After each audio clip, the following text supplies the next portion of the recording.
So, in today's class, what we are going to see is that we are going to see what are the different types of tools with an example. Okay, so we got the T-SQL. Yesterday we said T-SQL is a language that we'll be using here, and apart from that, we also use three different types of tools. That is SSIS,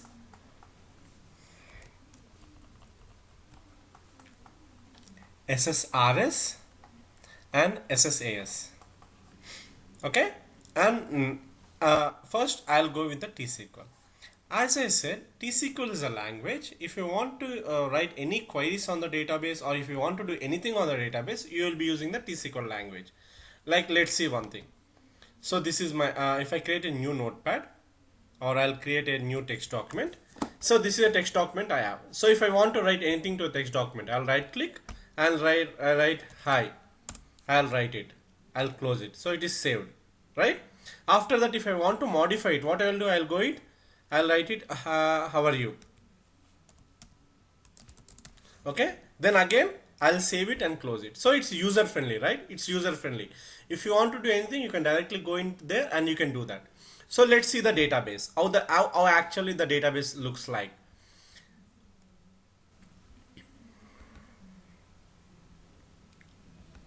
So you can see the database in the program files. So I have installed multiple versions of SQL Server, so you can see different things. But I'll go with the one which I'll use. So this is the one. I'll go here in the data. Now you can see these are the databases. Okay, whichever you see the data at the as a postfix, that all are the databases. When I try to open it, can you open it?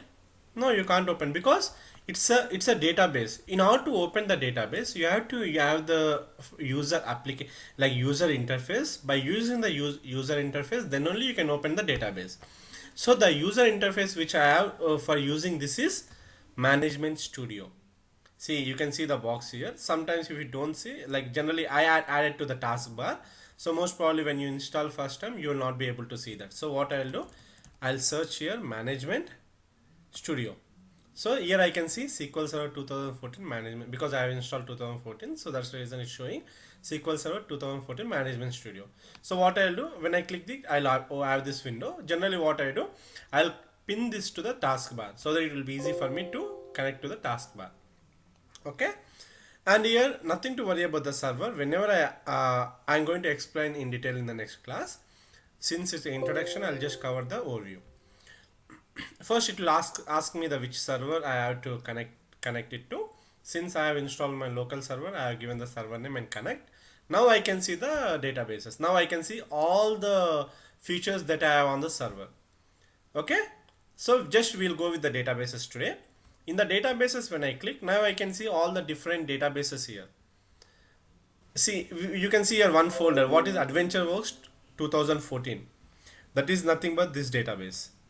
This is what the file is for. A backend, this database is using that file. So if I want to open the file, I can't open the file directly. I need to have one user interface, that is nothing but the Management Studio. By using that, I'll connect to the server from where I can access the database. Now, this is the database. If I want to do anything, as I shown you, like on the text file, I can open the text file, I can modify it, I can do anything because it's user friendly, since it's a easy. But in order to do anything on the database, if you want to create a table, if you want to modify a table, if you want to insert the data into a table, for doing all kinds of operations, you have to write some queries. So this is a window. So in order to write anything on the database, you need to write a query. So this is where you will be writing a query. Okay, whatever the query you want, you will be writing the query here. Based on that, you will be getting the output. So in order to write a query, you should write some language coding. That language coding is nothing but the T-SQL. So everyone is clear? Hello? Yeah, tell me, sir. So everyone is clear with this? So this is a T-SQL language I have written. So I got the output here. Okay, so this is what about the T-SQL. So in the T-SQL, the one example I'll give what we are going to learn in the T-SQL is, so let's say I've inserted data into a table.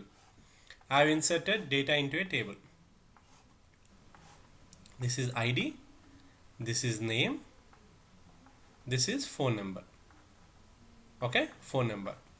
So I have inserted 1 2 3 some A B C, some phone number. Okay, then if I want to update name C to CC, then I need to write some queries. So that all queries you'll be writing with the T-SQL. And apart from them, this is only a basic. Okay, and other thing. So now if I want to find any like ID, I want to find for ID3 what is the phone number, then I have to write a query. When I write a query at the backend, system goes to the table, it searches the entire ID column to find the ID3. So if I say where ID is 3, I want to get that phone number. Okay, it will search for ID3, and then once it searches the ID3, then it will get the phone number. In order to do a search, the data should be in a sorted way. The best example for this is if you see a dictionary. In the dictionary, if you want to find certain word, since it will be in the sorted order, sorted. Since the dictionary will be in the sorted order, it will be easy for you to go and find the exact name. Let's assume there is no sorting, dictionary doesn't have any sorting, the words are scattered throughout the book. Then it will be very hard for you to find the particular word. You have to go to each and every word, word by word, and then you don't know exactly how much time will it take for you. But if since the dictionary, the data is sorted, so it is easy for you to go and get the data. The same way on the database side too. At the beginning, initial when you create a table, the data will not be sorted. So you have to write some T-SQL code to make the data sorted. So when the data is sorted, you can easily query on the database. Query is nothing but writing a code on the data against the table to get whatever information you want. So everyone is clear with this? Hello? Hello? Yeah. So just you can text it. So I want whoever is there, you can text that. Okay. So now this is regarding the T-SQL. So T-SQL is a language where we are going to see all the functions, whatever the functions we can do by the T-SQL. One is sorting the data, other is inserting, updating, other is you can write. You can also do. Like they are like efficient way how you can write the query. If you want to store the data in a temporary space for temporary purpose, then you can use the temp tables. If you want to retrieve the data, like if you want to store the data in the cache, then like on the in-memory kind of stuff, then you'll have the CTEs. Okay, that all we are going to discuss when we go in depth to the T-SQL. Next, coming to SSIS. As I said, SSIS is nothing but the ETL tool. Okay. Ala, what is the full form of SSIS?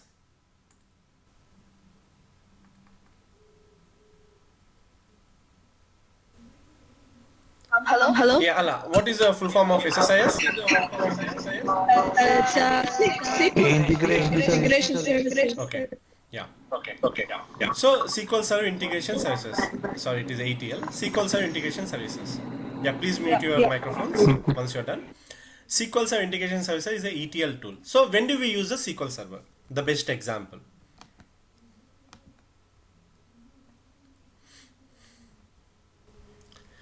So there is a company A and there is a company B. Company A uses SQL Server as a database. It uses a SQL Server. Company B uses Oracle.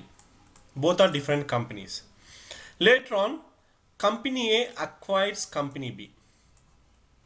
Company A acquires Company B. Now both the companies are one. Both are acquired and both the companies are owned by one person.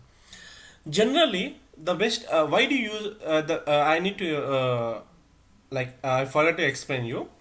The why we use the database is to store the data. So what is the necessity of storing the data is to analyze. Analyze means we store the data, and if you want to see anything like how many products did we sold last month, then I'll go to the database, write a query and get the data. So I want to compare the sales history for the last 10 years. Compare sales history for last 10 years. Then I'll go against the database, get all the data. I'll aggregate at the year level. Then I'll compare year by year up to 10 years. Sales history for last 10 years.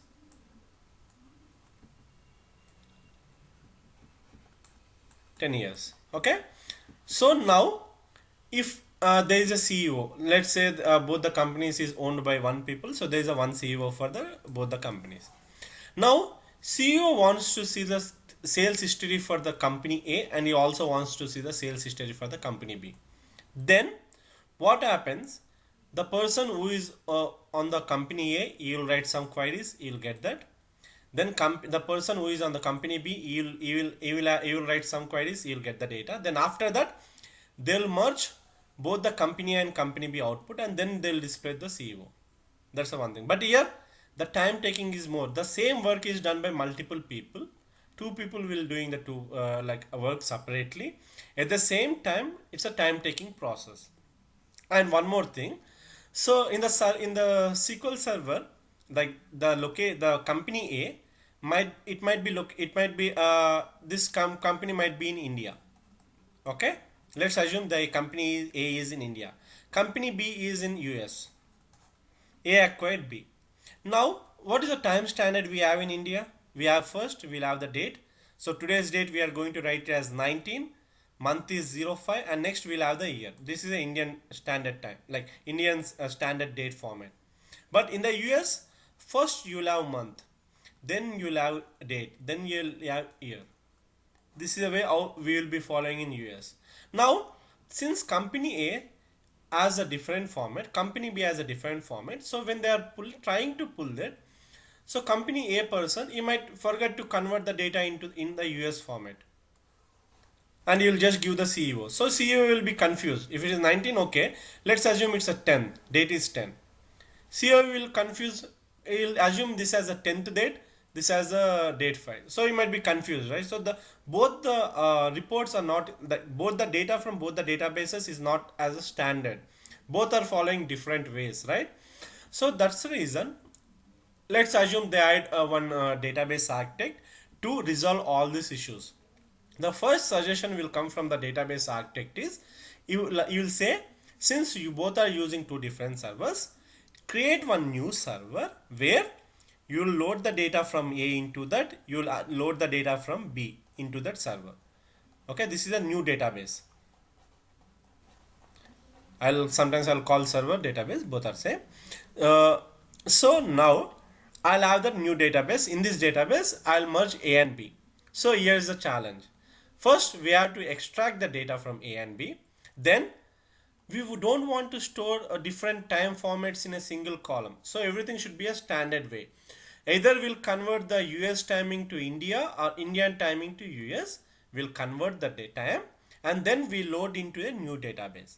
So what we are doing, we'll extract the data. So what the new data architect will say, okay, we need the new database. So here you'll create an data diagram flow. What will say, we need to extract the data and then we need to transform the data. So first thing, extract data from A and B. A and B. Then next, convert the data into a standard form. Okay, I'll name it as a transform. Transform the data. Then third one, then I load the data after transformation is done. Then I load the data to new server. Okay, so this process, since I want to do the extract, transform the data to standard form, like into single standard, then load the data. Why I want to transform is that, in a single date column, I can't store two different formats, one as a India format and another as a US format. I can't store that one because it's a bad. Users will be confused which one is India, which one is a US one. Okay, they will always be confused. So that's the reason we'll always convert the data into a single format, single standard format. So that we'll be calling it as a transform. Since we want to do extract, transform, or load, then they will say, yes, since we want to do it, we want to go with the SSIS. SSIS is a tool for doing extract, transform, load. And then that's the reason they will hire you. They will hire one SSIS developer for doing these operations. That's where we are going to use a SSIS tool. So this is a complete ETL process. This is one example. The same way, wherever you want, if there may be one more requirement where they want to move the data from other server to current server. They are having, let's assume they are having some SQL server, and then they are having Oracle. So what they want to do is that in the SQL server they add some data. They want to move the data to the Oracle. The same company, okay, they want to completely remove the SQL server and they want to move the data from SQL server to Oracle. Here also, since they want to extract the data, so they want to transform it to in the kind of like they want to transform it according to the Oracle format and then load it into the Oracle. There also there is one this, because this operations includes extract, transform, load, so they might be needed one ETL guy, like for the person who has experience with ETL tool like SSIS. They might hire you for doing this operation. So everyone is clear with SSIS? Yes. Yes. Great. Now we'll go with the SSRS. The second one is the SSRS. SSRS, I'll ask Srikanth, what is the full form of SSRS?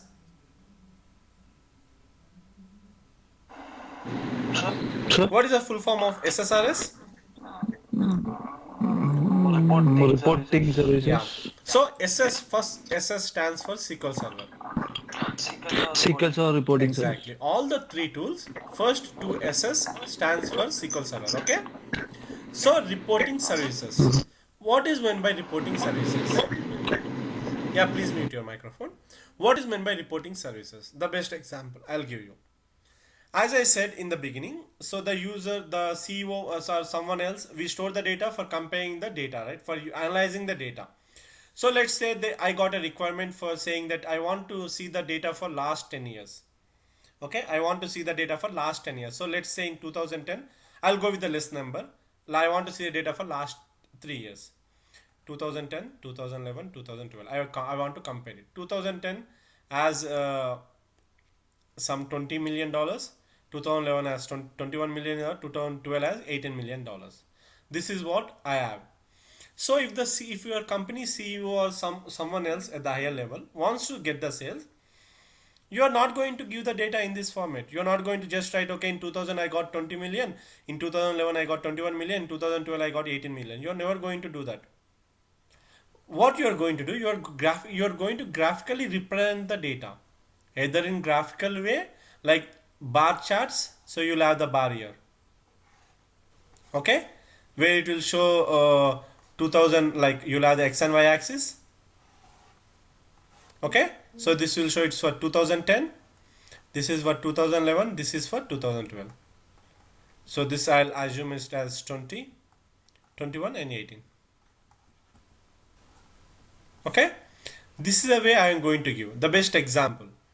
Whenever you might be seeing Apple has declared its Q4 results and it says that it has earned some profits, okay, but it's not going to just say like the table format which I have shown you. It never says this way. It will show it in a graphical representation. I'll just type here Google Q4 results, Q4 earnings. I'll just call it, and then after that I'll just click on the images. Okay, now when I click the images, now where I can see the graphical representation here, see, got my point? When I click this, so this is the way it's going to show. It will never say, okay, Q1 I got this amount, Q2 I got this amount. No, it's going to graphically represent the data. So in order to do this, in order to represent database data from our end, so we'll use the SSRS tool. That's where you will be using SSRS tool to graphically represent the data. Okay? Hello? Yeah, tell me. Yeah. So if you're not discussing, just mute your microphone. So we got different types of, you got the line graph here, okay? So you have the different graphs that you can represent. Okay, you will also have the maps. I'll show you the maps too. Like it will show the geographical locations with the amount on it.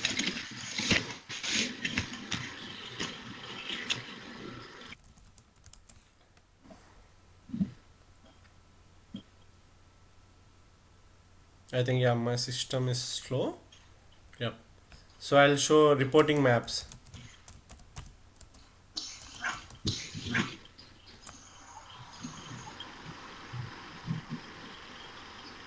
So this is also one kind of report. Okay, this is the report that you will be using. And if you see the best example for this reporting maps, you can see it here. It divided the area into this, and you can see side by it is showing the data in the tabular format in both of them. Okay, so this is a kind of one type of report. And you can see here one more, it's a kind of a dashboard. You will call it as a kind of dashboard reporting. Okay, so this all we will be developing by using SSRS. Yeah, please mute your microphone. Okay, that this is a SSRS. Now we'll come to the SSAS. SSAS is a SQL Server Analysis Services. So first we covered SSIS, it's a ETL tool. SSRS is a reporting tool from Microsoft, reporting tool. SSAS is the analysis services. So generally analysis services is nothing but cube. Whenever you hear some name called cubes, it is nothing but the analysis services. So what is the necessity of analysis services? As I said, we use the data for reporting purpose, right? So let's say I got a requirement. I got a requirement from user. I want to see the last 3 years data. Hi guys, please mute your microphone.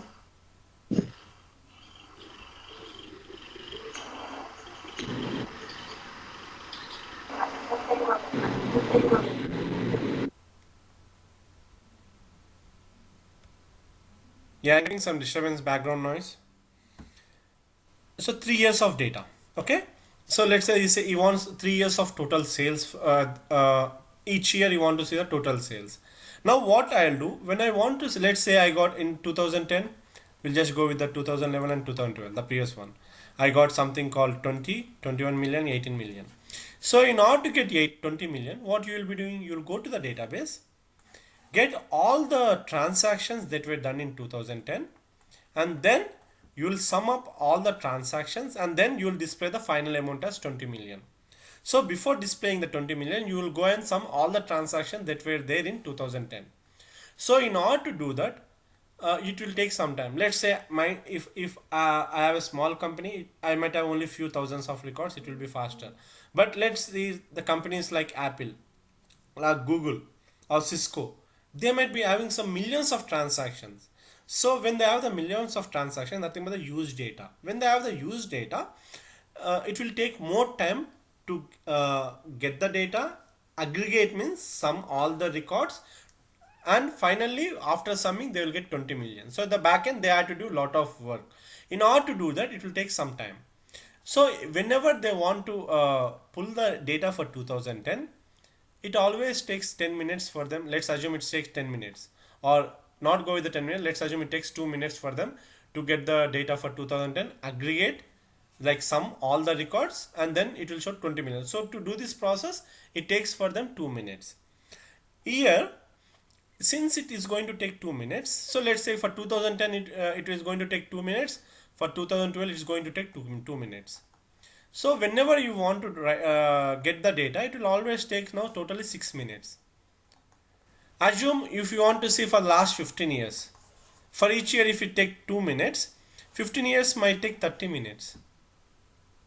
Then it's a useless, right? So since it is going to take more time, the user will not wait. Let's say CEO is want to pull the report, he will not wait for 30 minutes to show up the data, right? For the data to show, since it is going to take 30 minutes, it will be like, he can't wait that time. So every minute counts for him. So that's the reason what they do. They will build a cube. They'll build a cube. So in the cube, always the table in the database will be stored in 2 dimensions. But in the cube, the data will be stored in the 3-dimensional format.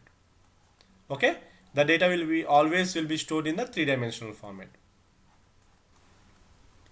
Okay, so how the here what they will be doing in the cube, they will pre-calculate the data. They will say, okay, this is the year 2010, 2011, 2012 on one axis, and this axis will have some amount saying that okay, this is 20 million, 21 million, and 18 million. Okay, and in other axis they will also have some months, was first month, second month, third month, fourth month. So they will be storing the data measures in like dimensions in different axes, and then they will have the actual data in the measure format. Okay, so since they will pre-calculate this 20 millions and store it in the cube. Now if the CEO or someone wants to get the data for 2010, since the data is already pre-calculated and stored in a cube, so you can directly get the data directly from the queue within fraction of seconds. Okay, so this time is saved by the CEO. It means nothing, but if CEO is going to save 30 minutes, it is used for him. The same way there will be hundreds of people, those they will be browsing these reports. They want to see the data. They want to see the analyze the data. For that, they each, let's assume 30 minutes for each user. Let's assume there are 100 people. Then it's nothing but 50 hours is being wasted for this, just pulling the data. But if you have the cube, since the data is pre-calculated, so you will be saving 50 hours. So each hour is nothing but, there will be a bill for like each hour is nothing but, in the companies they will be paying for the person, right? So if they save 1 hour is nothing but they will be saving some amount of dollars for one time. Let's assume they will be doing some every day they will be saving 50 hours. It's good for the company, right? So that's the reason they will have the cubes where they will pre-calculate the data, by which whoever wants to access the data, they can directly get the data here pre-calculated. But one disadvantage with the cube is, let's say if you want to see which transactions made up this $20 million, if they want to see the detail level, then it will be very hard for them. This cube will not have the detail level. Then they have to go to the like again back to the table. From there they have to get it. Cube also can have, but it's waste. It's not considered as a standard for it. So that's the reason you will not have the detail level. That's you can have the detail level in the table. Okay, and one other example. So let's say if they say okay, the country India has some over 100 million like 100 million turnover, or else I'll say I'll go with not India, yeah, I don't know exact count. India has some 100 million people. Okay, then since India has 100 million people, okay, I'm good with that. Assume if someone wants to see like who is 100 million people, if they want to see each and every person, it will be very hard for them to see, right? So that's the reason that information can't be stored in the queue. So that information you can have it in the table. From there they can retrieve the data. So everyone is clear with this? SSIS? Hello? Yeah, sir. Yeah, sir. Yeah. Yeah. Yes. Okay. So Yes. I have Ranjit. He called me on my mobile. Ranjit, have you joined the class? Give me 1 minute. He called me. Ranjit, can you hear me?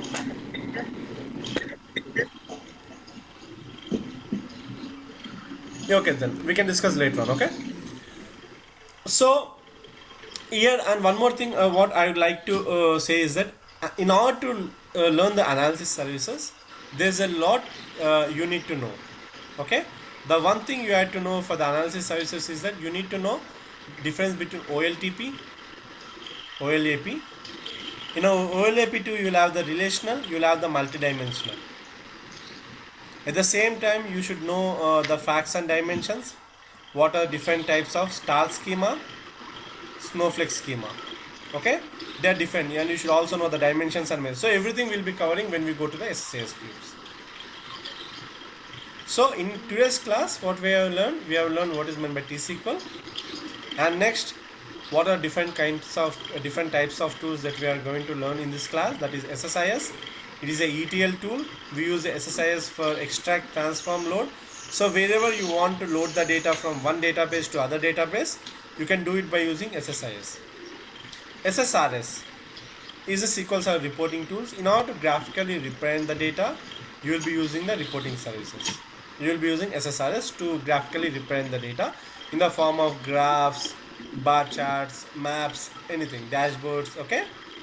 SSAS is a SQL Server analysis services where the data is stored pre-calculated. Pre-calculated data is stored in the analysis services. Okay, this is today's class. So if you have any doubts, please you can ask me now. Yes, I have one question. Yes, I Okay. have one question.